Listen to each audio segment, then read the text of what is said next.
Broadcasting from an undisclosed location under a farm pond somewhere in the Midwest. Your host is Jim Crowley. This is Slickfish Radio.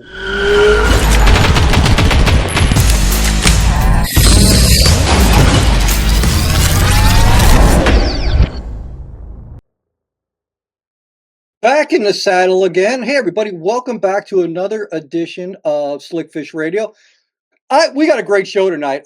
One of my favorite guys in the industry, legend as far as I'm concerned, and just an overall nice guy. Pro angler Ott Defoe is going to join us just off his recent win with Andy Montgomery at the Heritage Cup. Looking forward to talking to him about that because they did it at one of my favorite lakes in Wisconsin, which is Green Lake. But there's a whole bunch of stuff to talk to Ott about. Creative lure design, some of the great stuff that he's done with Rapala, a lot of his great videos that I watch, and I just can honestly tell you this: he's just one of the nicest guys out there, and an incredible competitor on the water, but a super great guy off the water. And just always look forward. I'm glad that he was freed up a little bit so we could do this. So we're going to bring him in a little bit tonight. So glad you're all joining us. As always, chime in. Let me know where you're at. I see you coming on. So let us know where you are at tonight. Well, first of all, I always thank our audience because we wouldn't be having a show if it wasn't for all of you. So God bless you all. So thankful that you always join us and help us out. And also, we're going to thank our friends at Shields. I was just at Shields day before yesterday. Yeah, day before yesterday, and everything is packed. It's a great display of products. I think Shields is one of the best stores when it comes to picking out Rapala baits. They always have huge displays of Rapala stuff in there. Just always a great store, and it's not just a place to go pick up tackle anymore. It's a destination, man. Between that big aquarium there, the big Ferris wheel, all kinds of cool stuff. So Shields is just a great store. Also want to thank our friends at Lure Parts Online. That's who the giveaway is from tonight. So we're going to tell you about some new products and some stuff that we got coming on. Just so you know, Lure Parts Online now has social media pages, Facebook, YouTube, as well as TikTok. So we got a couple other people joining in right here. Jimmy Neats. Hey, look at this. Donald Haas. Hello, Donald. How are you, man? Good to have you. Jimmy Neats. Glad to be back, brother. Ott is one of the greatest gentlemen that I've ever met back in 2015 on the California Delta. I can tell you, Jimmy, he's one of the nicest guys you meet no matter where you go. So glad that you are here from California. That is great. And also, so Lure Parts Online, let me just get back to this. I'm glad you guys are chiming in. Just feel free to say anything. If you got questions later on, we can do all that. Also, our friends at Wire to Fish Coffee, we're going to be giving you discount codes as we always do at the end of the show. Our friends over at Mudhole, hey, Christmas is right around the corner. Believe it or not, it's going to be here pretty quickly. And a great gift for you is a new Jim Crowley Signature Series rod kit. So there are 3 kits to choose from. I know you all know a lot about that because they've been selling. Thank you, thank you, thank you.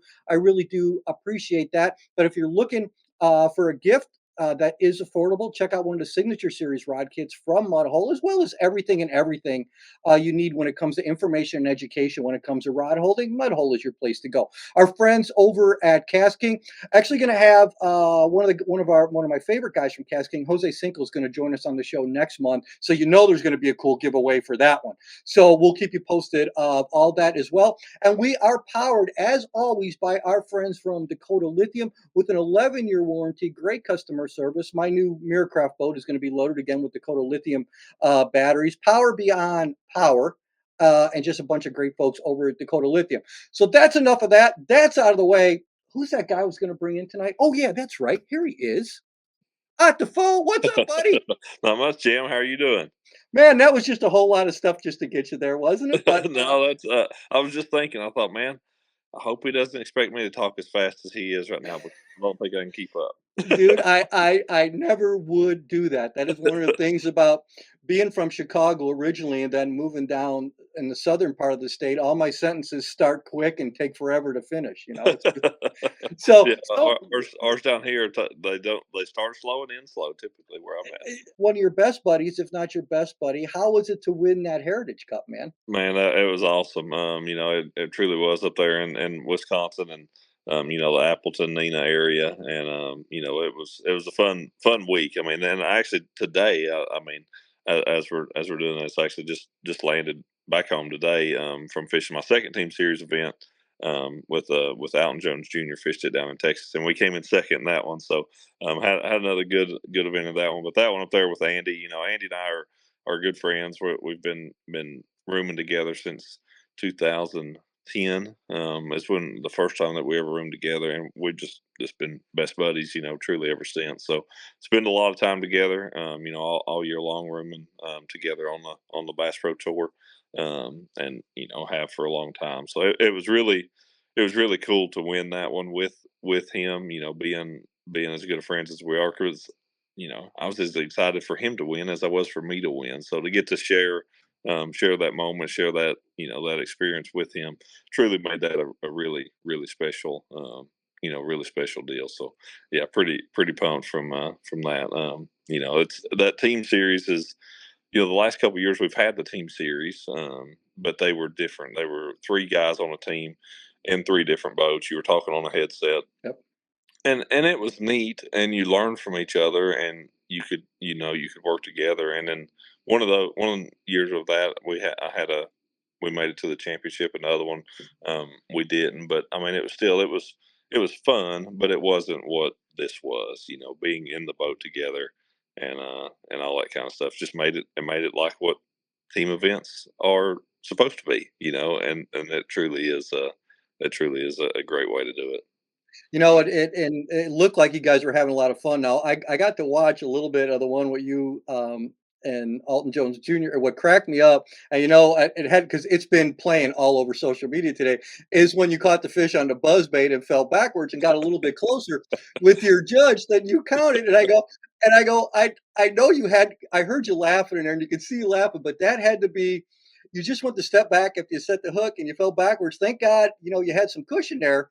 Yeah. Uh, that could have hurt a little bit, so I bet you were pretty thankful for your official during that one, weren't you? Oh man, absolutely. We all are so used to fishing on the front of the boat, and Alton was running the trolling motor. I'm standing literally right in front of the console, and actually, some of the times I think what threw me off a lot of times when I'm standing there Mm, in these events, I actually will already have a foot down on the cooler. So that nitro, there's just about that much of a step mm. between the deck and the cooler. And the step down for me, it's kind of more of an 8 or 10 inch step. But a lot of times I stand with my foot on that cooler so that I don't step back and step into it if I set the hook. But I'm up on the deck, good fish blows up on my buzz bait. I lean into it and I immediately step back just like I do most of the time. And that step puts me down on that cooler, and I was not expecting it. And that gave me a lot of extra momentum at that point. And at that point, I'm going down. Like Yeah. I'm Oh, either going to fall right there, or I've got to try to step again and catch myself. And so I start walking backwards, and then I'm like, I'm really moving at this point. If I hit the side, like, I mean, I'm already thinking I'm going to hit the side of this boat on my left kidney. It's going to really hurt, and then I'm going to bloop right out of this thing. Is what's about to happen. That's fully in my mind. Like as I'm falling, feels like slow motion. That's what's happening, and I go backwards, and I land right in my boat official's lap, and he caught me, and just cushioned me there, and I'm like, oh, well, this ain't so bad. And I mean, if you watch the video, he's holding me, and I actually turned the reel handle a couple times, and then I I stepped saw up, that.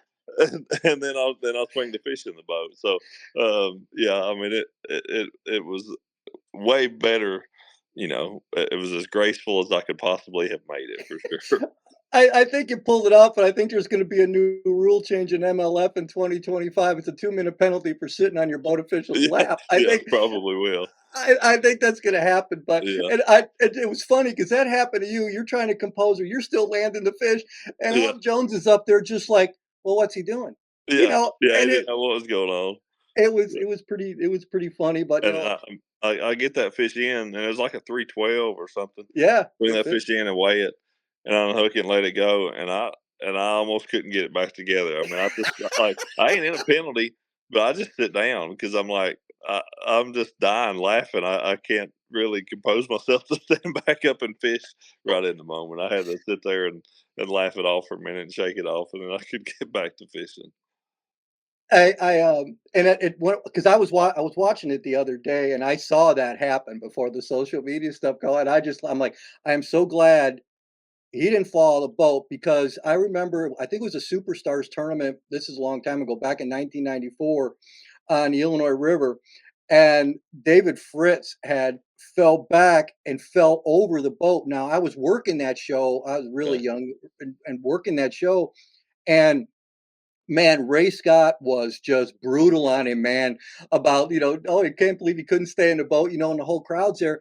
And I ran into David at an event that we both worked earlier this year and was talking with him. I go, "I hate to bring this up." And the first thing he said, he goes, "Wasn't about falling out of the boat, was it?" I go, "Oh, man." And I go, "That's just," he goes, "Yeah." He goes, "From time to time, people still remember that." I go, "We can Uh-huh. talk about something else." Uh-huh. But I'm glad you stayed in the boat. But what a great back-to-back, thing you had Mhm. for winning that Heritage Cup and then doing that. Yeah, it truly was. It was awesome because Andy and I have been in a boat together a couple times before, but I truly think it were times that Andy, Edwin, and myself were in a boat together, all three of us, Yeah. So, and those were always what we were doing, like a 1v1v1 competition kind of thing between the three of us. So those are very intense. Um, it's fun, and Andy and I have, like I said, we've been buddies for so long. We've shared information. We talk fishing a lot when we're at tournaments and stuff. So I know how he fishes. I've watched him fish a lot, even though Yeah. we're like even on the water against each other. We've fished some of the same areas and stuff, so I know kind of the speed he fishes. I know how methodical he is, and I know kind of the way he breaks stuff down. So it's one thing to know it, but and honestly, seeing it in the boat together was kind of about exactly what I thought it would be. Mhm. But it was just neat to be able to actually be in a boat with somebody that you know so well, because in this format of being on a team together, we always knew how to complement each other's fishing, and there was Yeah. never a time when we were both trying to catch the same fish. We were always, he was using one bait, I was using a different bait. He was fishing fast, I was fishing slow. He was fishing top, I was fishing bottom. Whatever it was, however we were fishing, we were always complimenting each other. It was never like we pulled up to somewhere and we were like, "Man, I want to throw a chatterbait." "Yeah, I'm gonna throw that too."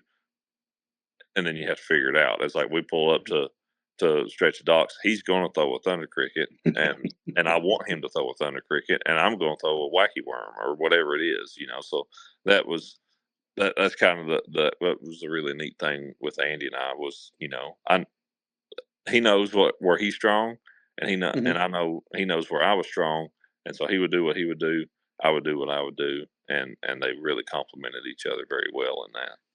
And just watching both you guys fish over the years, I thought, I go, "Hey, that's a pretty good combination." And looking at it that way, because it seems like you can cover water more with horizontal presentations. And even though likes to throw that thunder cricket, I mean, obviously he's known for skipping that jig Mhm, and being able to get things back underneath there. And you're so efficient with crankbaits and spinner baits and things like that. And I found it interesting that as good as friend as you are, and I've had that with buddies that I fished against before, and then you get in the boat together, it changes things completely. But then you start getting in a rhythm together, and if you get in mhm. that rhythm together, that's where it can get dangerous for those other teams. Yeah. And I think some people don't really realize that about a team tournament is once those guys get in sync with one another, Mhm, knowing what each other can do. You can pass by each other in a boat front to back without mhm. touching. You almost get on that same path to when everybody is thinking the same thing. Yeah. That could be a pretty lethal combination. And that lake you guys are on, as we talked about a little bit before the show started, that is an absolutely beautiful lake. It's the deepest Mhm, lake in Wisconsin. It's so deep and clear. I know it's got lake trout in it, but there's so many boat docks on there. What led you? I mean, that's obviously a visual cover thing. When you mhm, first come to that lake, you're like, that's going to be something we're going to have to check out. mhm, But what keyed you in to where? Because I remember seeing some of the stuff where you guys were hitting the middle of the docks. What keyed you in that day to go, okay, Andy, or Andy said it to you, we're going to be doing this. mhm. Well, I mean, we knew Andy had been there before. The first year of the BPTs, the championship round was there, and he had went and looked at that lake. That was the event actually that I missed that year when I had my heart surgery. So I had never Yeah, seen yeah. Green Lake before, but I remember watching the show some, and I knew that. Cliff Pace had won that one. It was in like middle or end of June or sometime, and that Cliff Pace had done well there with smallmouth, but I knew it had largemouth as well, and Andy talked about that too, and knew that the docks would be a player. Northern lakes docks are always, Yep. I mean, docks always play if the lake has any largemouth in it whatsoever. So we knew right out of the gate we weren't going to smallmouth fish. We were gonna fish for largemouth, and hands down the best cover in the lake was the dock. So we kind of went to the shallow end of the lake and started there, and went to the shallowest and started working deep, like, or deeper was kind of our thought process, and it didn't take long to run into them. And that's kind of a thing.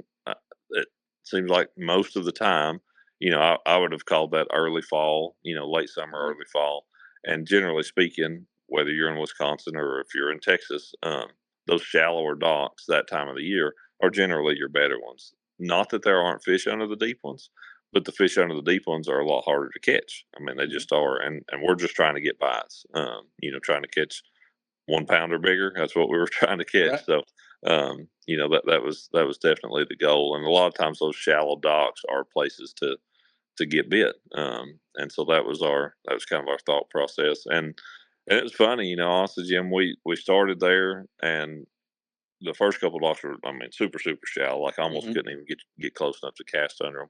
We got to the first one and actually had a little bit of water on it, kind of a longer dock, several slips. And we get out there and we're just looking for life. At this point, it's early in the morning. We're trying to see something.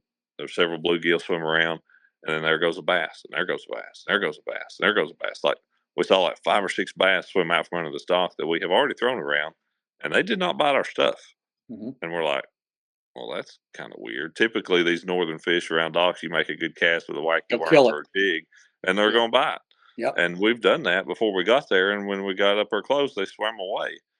And we go a couple docks down, and there's some more swimming, and then a little bit more, there's some more swimming. We're like, dude, what is the deal? And they were not dumb. And that was what we realized pretty quick, that those fish in that lake had probably been fished for a decent amount. And they were by no means the easiest northern fish to catch. But we were able to put together a 1-2 deal with him skipping a jig and myself throwing a wacky worm, and there were fish he caught that would not bite my wacky worm, but he caught them on a jig.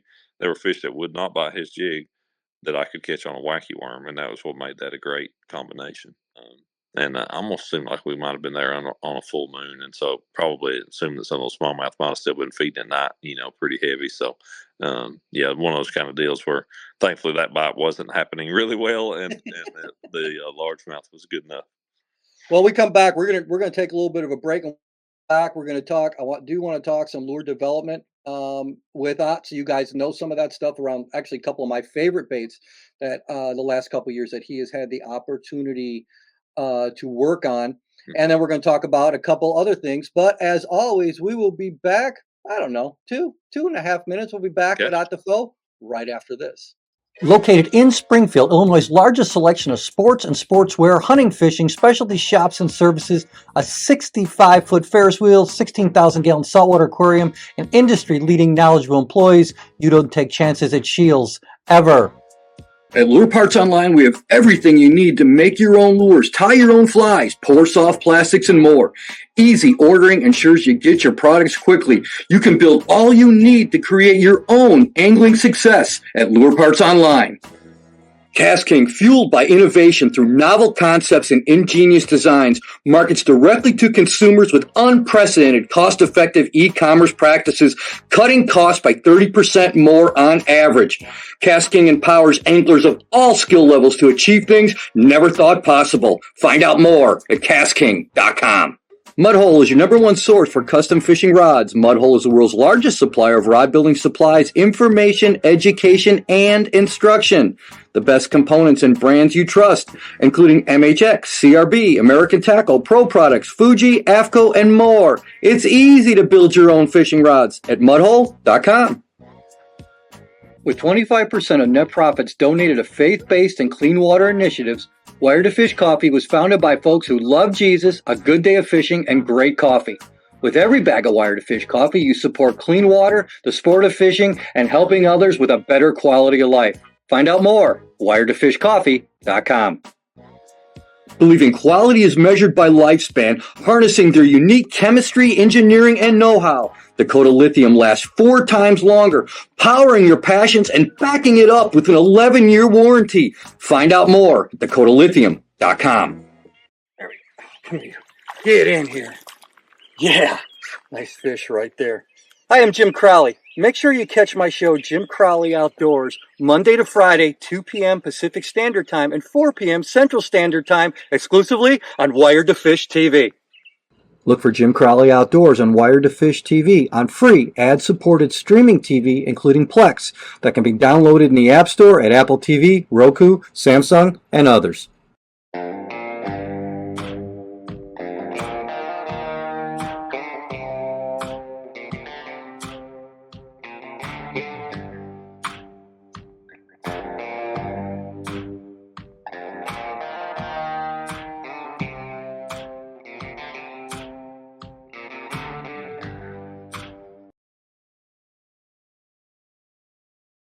We're back, and we are back with a great, just an overall great guy, Ott Defoe. Ott, thanks again for joining us tonight. Always so glad to see you, man. Got a couple more comments coming on here. William Gibson from Classic Lures. Hi, William. How you doing? Ted Costi said, always a great show. Well, Ted, you're very kind. Thank you. So glad you guys are joining us all tonight. So, well, let's talk about some baits. And Ott, several years ago, you had the opportunity. You've been with Rapala, like we were talking about before the show started, 2011, 2012. Mhm. And as that relationship grew and developed, you really got to work on some, what I consider some of the best hard baits that they've added to the line in the last 4 or 5 years. And I've got to go. We've both been with Rapala for a long time, but Mhm. this is an honest truth that I'm telling you about this. There's a lot of great baits, obviously, that they have made over the years, and up until the point of Rocco, probably my favorite square bill was a BX Brat. Yeah. And it still is one of my favorites, but it's a Mhm. favorite for smallmouth for me. I've caught a lot of great smallmouth on that BX Brat.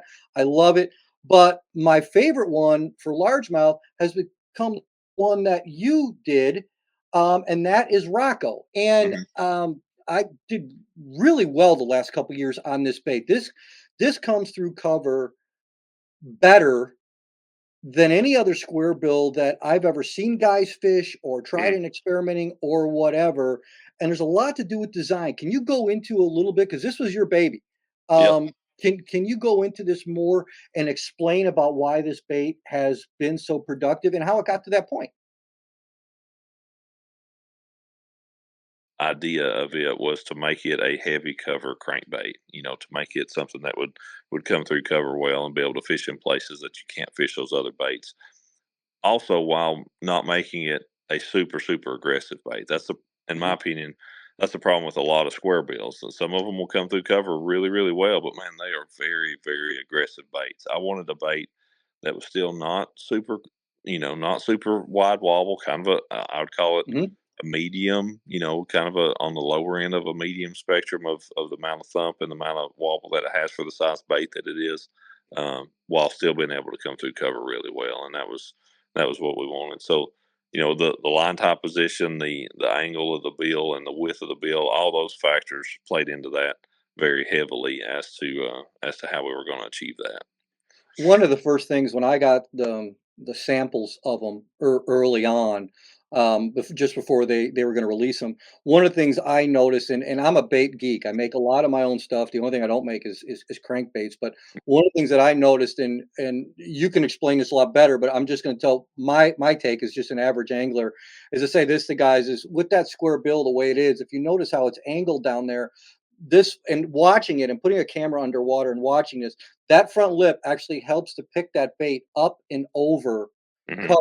So not only does it protect the front hook, it also protects the back hook. And Yeah. what I was saying about not real being aggressive, this isn't. This is a lot more subtle bait. It's not loud. There's no rattles to it. Hmm. It is probably, in my opinion, one of the most realistic square Hmm. bill, I would say, is a bait coming through the water because even at a slow retrieve, um, it it's got a great wobble to it, but it's not overbearing. And you can Right. even burn this bait, and even burning this bait, it doesn't have that over intrusive bait. It just and putting those hooks on there, those hybrid trebles are Yeah. they hurt right out of the package, man. I'm just telling you. I'll just let it go, and you can see it right there. I just let it Yeah. hang, Yeah. and they're going to stick you. Yeah. And there's not too many. And what I really liked about it was the shape of the bait. And in my opinion, the average size bass, the shape of this bait is different than a Mhm. lot of baits that are out there. And I want you to talk a little bit about this because the hooking percentage on this bait is extremely high, Mhm. getting both hooks. Where in a lot of cases, crankbaits, it's not always that way. Was that design something that body design something you came across, or that you guys worked on together?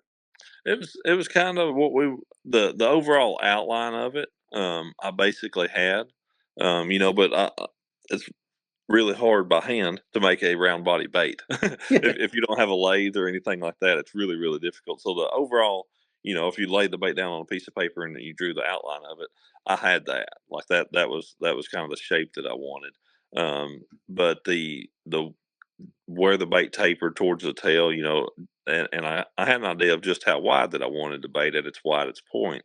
Yeah, kind of right in there around that bait dot, Mhm, where the bait gets the widest. I knew kind of where I wanted that and or just how big that I wanted that, but just how fast it tapered and all those kind of things were a couple things that they did some 3D printing instead of actually trying to carve a bait and send that. They could just put them punch it in a computer and print them out on a 3D printer and they did 4 or 5 of those and kind of different mock-ups of where the bait tapered and how mhm, much it tapered and those kind of things and then we once they sent the one that ended up being Rocco, I was like, yeah, I like the way this shapes and it felt like it kind of had the wood in the right places mhm. and then that we'd be able to weight it the right way, to get it to do what we needed it to do. And if people don't know that one of the biggest difference with balsas compared to like ABS plastic, which is what a lot of other crankbaits are made, balsa has a tendency to back up. Hmm. Okay, a little bit when it comes up, and to me, it's got a different presentation than any other type of wood, whether it be like the old pose with cedar and everything. And not that those baits didn't work, goodness gracious, they did. But Hmm. balsa just has to me, a different, more subtle appeal. Hmm. And it is literally a balsa crankbait, specifically a Rapala, is one of those baits. And you would know this as good as, not better than anybody else, that you can literally go behind people Hmm. and catch fish because of the subtleties of that bait. You have that with also the ease of it being able to come through cover. I know the bait's done extremely well, and Yeah. there's a reason for it because guys can fish it even if they're not an expert angler with a little bit. And I want you to talk a little bit about your setup. Which is a 7 foot medium heavy crankbait rod. It's a Bass Pro cranking Mhm, stick, and it's like a moderate action. Then I fish it on all my crankbaits on a 6/8 to 1 speed reel. And with yep, Rocco, typically being that it's kind of a cover bait, something I'm usually fishing in and around some type of cover, I throw fluorocarbon line on all my crankbaits, and I throw it on okay, 14 pound, and that's XPS, the Bass Pro XPS fluorocarbon. But if you're in that 12 to 15 pound range with it, that's probably what you want. And it's crankbait fishing is so much about the system. You mentioned the yep, fact that it's got the hybrid treble hooks on it. My favorite treble hooks when we did this line, that was a big thing. I was like, hey, I want these to come out of the pack with hybrid trebles on them, and and they're brutal. Just yeah, telling you, they're they're super brutal. sharp, and the shape of them, they're not just a standard round bill where it just Yep, comes around. It actually kind of has a little bit of curl in, out towards the end of the hook, and I just, man, I feel like those hooks really lock them on there well for some people. And at the Rocco, it's got number 4 short shanks. yep, Um, from that number 4 bigger, which is smaller in number,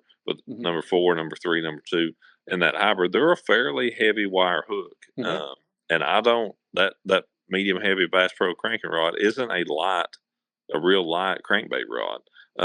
That's personally what I like. I like something that has yeah, a little bit of backbone to it because that hook is a hair heavier, and I put a decent amount of heat on those fish. I'm not a snap hook set with a crankbait, but right. when I feel that bite, I'm gonna start whining and I'm gonna pull into that fish. I'm gonna pull pretty hard. And that's the system that personally that I use. But yeah, it's a crankbait system is or crankbait fishing is very much about finding a system that works for you as an angler. So if that's mono and this particular rod and how you set the hook, all those kind of things, it's about finding that system, that works for you. Absolutely. Yeah. Yeah, it definitely is. And it's, those ones where the fish really eat the bait, you're probably going to catch that one anyway. But that one where he slaps at it, Yep. and you kind of get that initial twitch, where you're like, Mhm. oh, you just can't help yourself a little bit. Yeah. It helps with that some, um, because that rod takes a little bit of that delay, and I like fluorocarbon because it has a little bit of stretch. It doesn't have as much as mono, Yep. and that little bit of stretch that it adds kind of helps with that too. So that combination for me yeah, it's definitely what I like. But it's all about that composite rod having that little bit of natural delay kind of built into that, because I'm a guy that's a little bit guilty of, if once I feel them, I'm sometimes will react a little bit too quick, and Yeah. so that's what I try to do with that. One of the other baits I want to talk about, and this was tiny, and I Hmm. was really excited when you came out with this because I like small crankbaits that go deeper. And the Hmm. original tiny, which is I loved, but I love the deep tiny that goes down 7. And Yeah. this is for me, especially in that just that plain shad color in the Oh yeah. Midwest here, Yeah. has been awesome. This Yeah. is a great rock crankbait with that Yeah. rounded bill, and Yeah. it's another one that this one actually to me has a little bit more wobble than the first one you came Yeah. out with. Was that designed by nature? Is that what you wanted in that? So it's funny because the regular tiny is my favorite of all of them. It truly Okay. is, because I love fishing really shallow, and it does. It is a shallow bait. Like 4 feet Yeah. is the most you're going to get out of it. Tops. Yep. That's going down to like 10-pound line, a long cast, holding your rod down. I mean, that's 10 pounds. 4 foot is as much you're going to get out of that thing. Yeah. But I catch a lot of fish in 1 to 3 feet of water on that regular tiny, and its size, its action, all those things. And it if you fish it right and holding your rod up and working it through stuff, like it will come through cover really, really well. Mhm. And that shallow stuff where I like to fish, water where you've got 6 inches to a Yep. foot of visibility, those fish up super shallow on small bait, hard to catch, it gets bit. But I understand that a lot of people, it's, I don't want to call it a niche application, but it truly doesn't apply everywhere. Like there's a lot of places where, you just don't catch a lot of fish on a crankbait, under 4 or 5 feet of water. Yeah. But that profile, that action really, really works. And so that's why we wanted to do as close as we could possibly get in a bait that would run 6 or 7 feet, and wanting to do that with deep tiny. And it was funny, the I mean, they're really, really close in action, but I agree that the deep one, even with the straight bill, has a little bit more thump to it. It truly Mhm. does.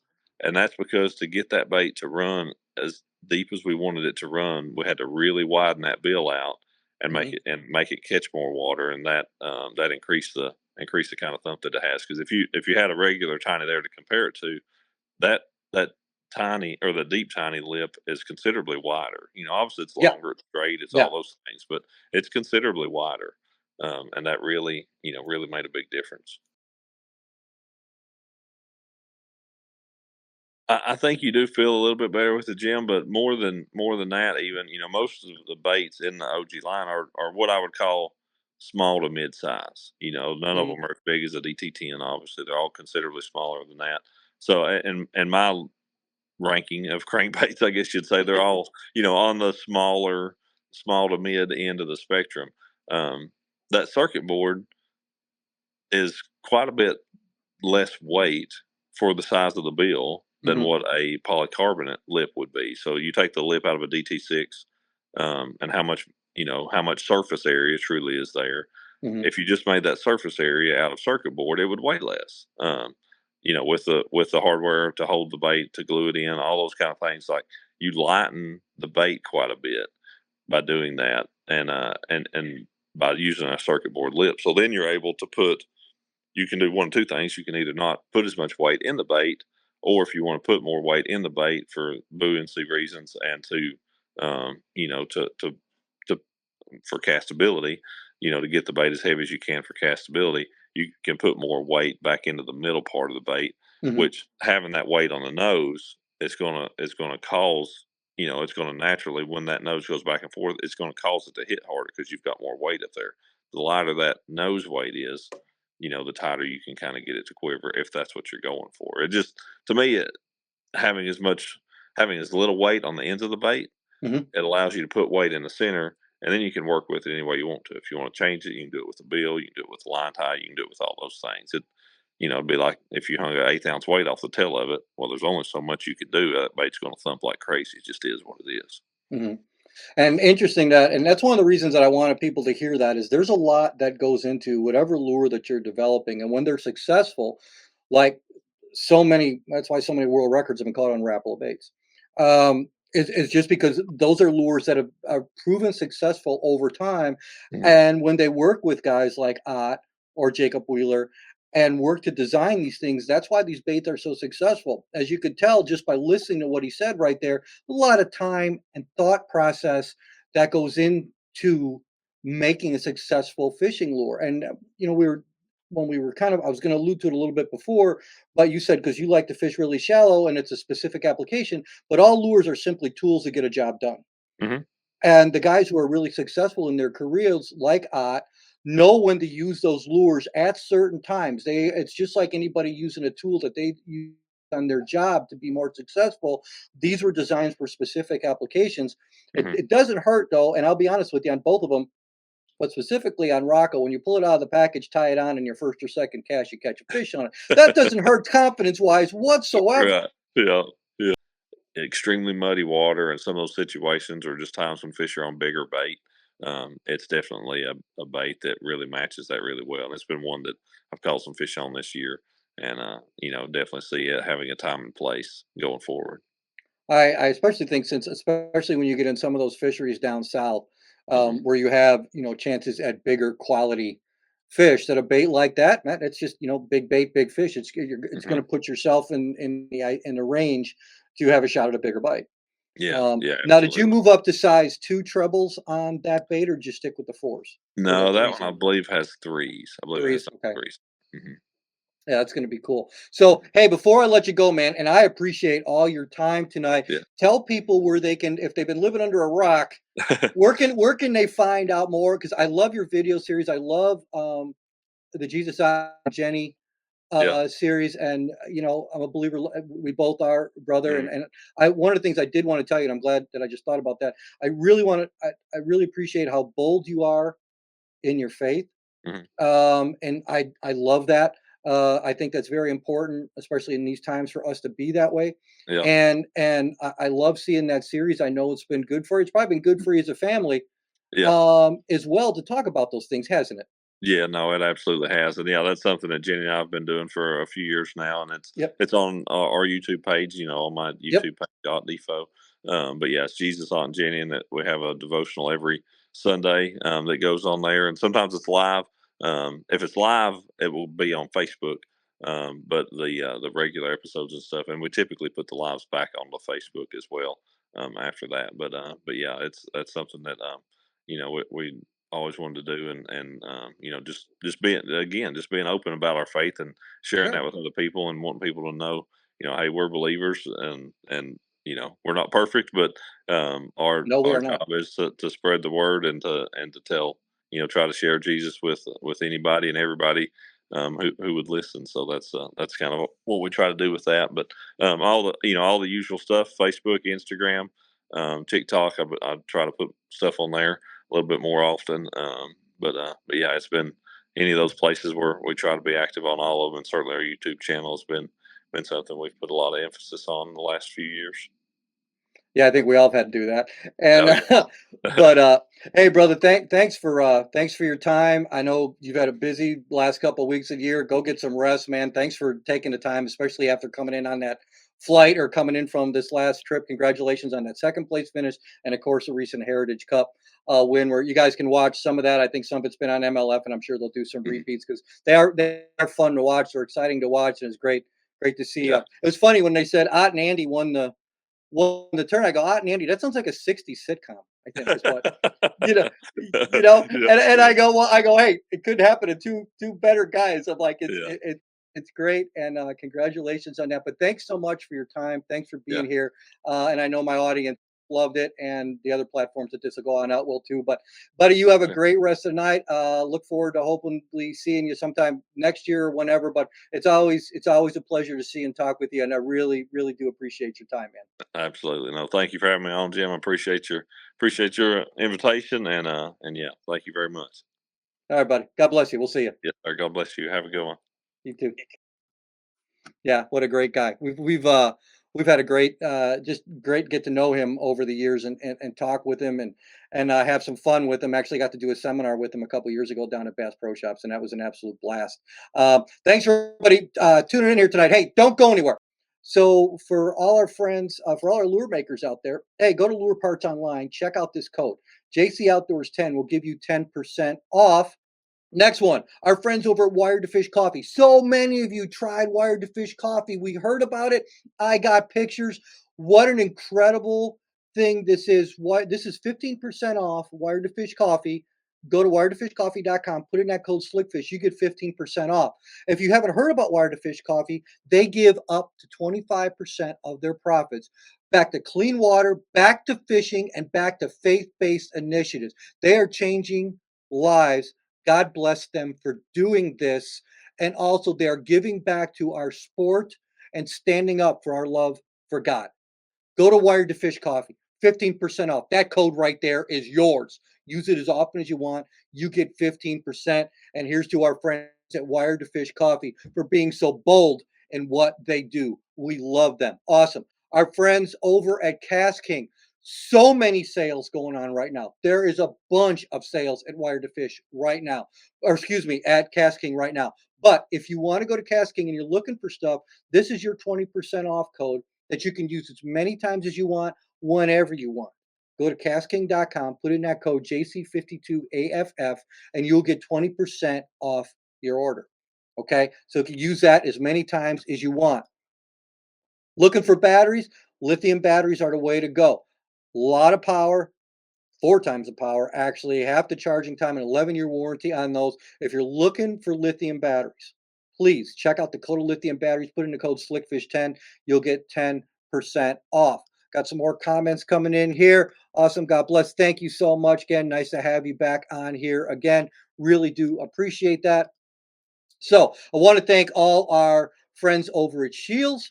I want to thank our friends at Lure Parts Online, at Wired to Fish Coffee, our friends over at Mudhole. Again, I'm going to bring that up one more time. If you're getting into rod building, the best place for information and education is Mudhole. Go check out Mudhole over there. Our friends over at Cast King, and thanks to our friends also at Dakota Lithium. But as I always say, I will tell you all the time because I am so grateful for all of you watching this show as often as you do and telling people about it. We are growing. You know why we are growing? We are growing because of all of you. It's that simple. Wouldn't have a show if it wasn't for all of you. God bless you. So God bless you all. Thank you so much for taking your time to join Slickfish Radio and my other show, Jim Crowley Outdoors on Wired to Fish TV. We cracked the top 5 of the 24 shows on Wired to Fish TV is Jim Crowley Outdoors. Slickfish Radio is right behind there. It's because of all of you. Thank you so very much. I love what I'm blessed to be able to do. And I love hearing your comments and kind emails and everything. Thank you all so very, very much for everything you do to help me have a show because I love what I get to do and I love that you're all a part of it. Just God bless you. I hope you all have a fantastic rest of the week. Take care.